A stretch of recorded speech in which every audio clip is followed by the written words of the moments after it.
This is what the Sri Lankan authorities want you to see. So the cameraman from State TV films a government official dispensing supplies to a fraction of the tens of thousands of homeless Tamils.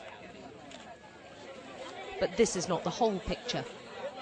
We've not been allowed near the camps despite repeated requests, but those brave enough to speak out have given us written statements about the terrible overcrowding there, the poor hygiene and the atrocities they've witnessed by both sides.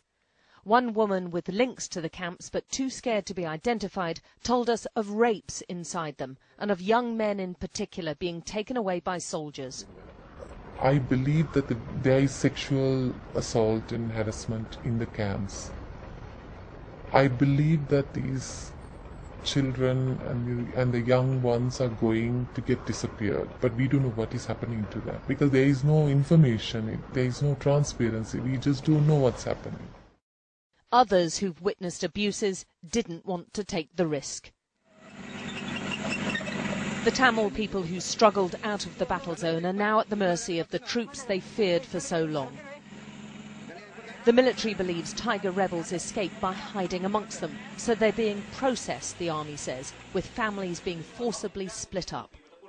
Families who are separated, where you have a child with the mother and the father is in another location, or the child is with the father and the mother is in another location, that's quite high.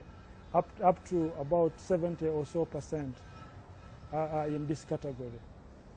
But we do also have children who are completely alone, and that is more urgent.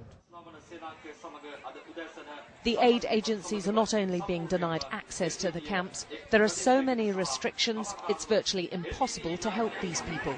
The camps are huge, some of them 100 acres large, yet the military has banned the agencies from using vehicles.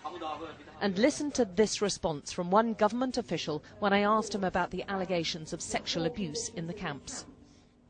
There are a few blue-eyed children in that camp, so you'll know that some of the NGOs have had a jolly good time when they were up in Vavunia. So when you go up, just have a look and try and identify them. The aid workers, or NGOs as they're called, are seen as Tamil Tiger sympathisers, perhaps because of their insistence on helping the Tamils. And many believe there's a campaign of turning public opinion against them. It often comes out into newspapers where a very bad portrayal of the NGOs is put forward, and we are viewed often as the white tigers. There's a nationalistic fever now, and while the government talks unity, the ground reality for the Tamil minority is very different. They feel alienated and talk of being forced to fly the Sinhalese flag or face being seen as traitors. And the Tamils believe this is just the start of a specific plan which has government support to persecute and intimidate them. Alex Crawford, Sky News, Colombo.